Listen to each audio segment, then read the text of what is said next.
विधिमंडळात विनापास व्यक्तींना न सोडण्याच्या अध्यक्षांचा नियम आता आमदार आणि मंत्रीच पायदळीत उडवत असल्याचं समोर आलंय। पावसाळी अधिवेशनात आव्हाड आणि पडळकर समर्थकांमध्ये फ्री स्टाईल हाणामारी झाल्यानंतर विधिमंडळातील एकूणच सुरक्षेवरती बोट ठेवण्यात आलं होतं। विधिमंडळ सुरक्षा पोलिसांनी नियमांचं उल्लंघन करणाऱ्या सदस्यांचा अहवाल अध्यक्षांकडे सुपूर्द केलाय। अधिवेशनाच्या पहिल्याच दिवशी 15 सदस्यांनी आपल्यासोबत आलेल्या व्यक्तींना विनापास अधिवेशनात प्रवेश दिला। विनापास प्रवेश देणारे 3 सदस्य हे विधान परिषदेतील सत्ताधारी आमदार होते। विधान परिषद सदस्य परिणय फुके, योगेश टिळेकर यांनी आपल्यासोबत पास नसलेल्या व्यक्तींना आत आणलं। त्याचा अहवाल विधिमंडळ सुरक्षा पोलिसांकडून अध्यक्ष आणि सभापतींना देण्यात आला। सभापती राम शिंदेंनी हा अहवाल सभागृहात वाचून पहिल्याच दिवशी नाराजी नोंदवली। तरीही दुसऱ्या दिवशी 8 सदस्यांनी आपल्यासोबत आलेल्या व्यक्तींना पास नसताना विधिमंडळात प्रवेश दिला।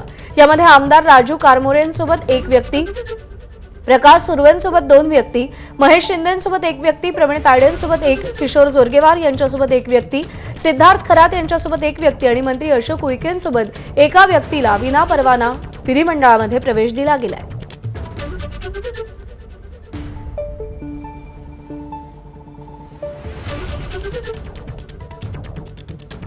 हिवाळी अधिवेशनाच्या पार्श्वभूमीवर नागपूर शहरामध्ये अवैध होर्डिंग्स लागलेत ते तातडीने हटवण्याचे निर्देश नागपूर खंडपीठाने महानगरपालिकेला दिलेले आहेत। या संदर्भात आज 4 वाजेपर्यंत न्यायालयामध्ये प्रतिज्ञापत्र सादर करण्याचे आदेश दिले गेले आहेत। नागपूर शहरामध्ये अवैध होर्डिंग जागोजागी पाहायला मिळतात।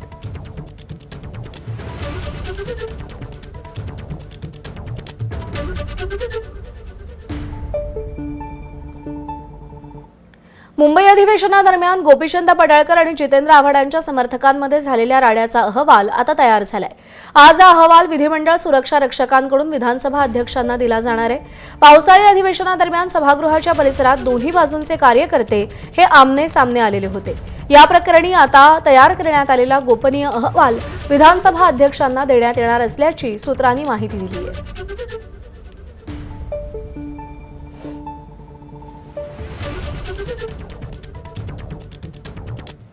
दरम्यान हे सगळं प्रकरण नेमकं काय होतं, पडळकर आणि जितेंद्र आव्हाडांच्या समर्थकांमध्ये नेमकं काय घडलं, ग्राफिक्सच्या माध्यमातून जाणून घेऊया।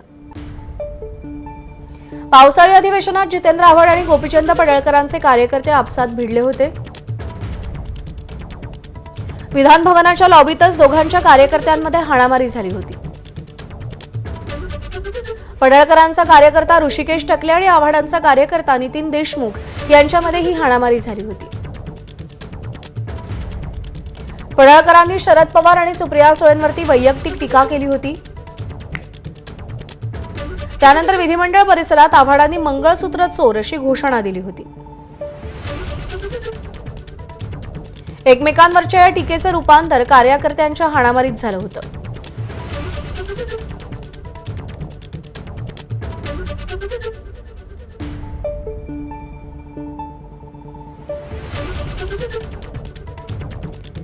तर हा गोपनीय अहवाल आज सादर केला जाणार आहे विधानसभा अध्यक्षांकडे आणि त्यापुढे आता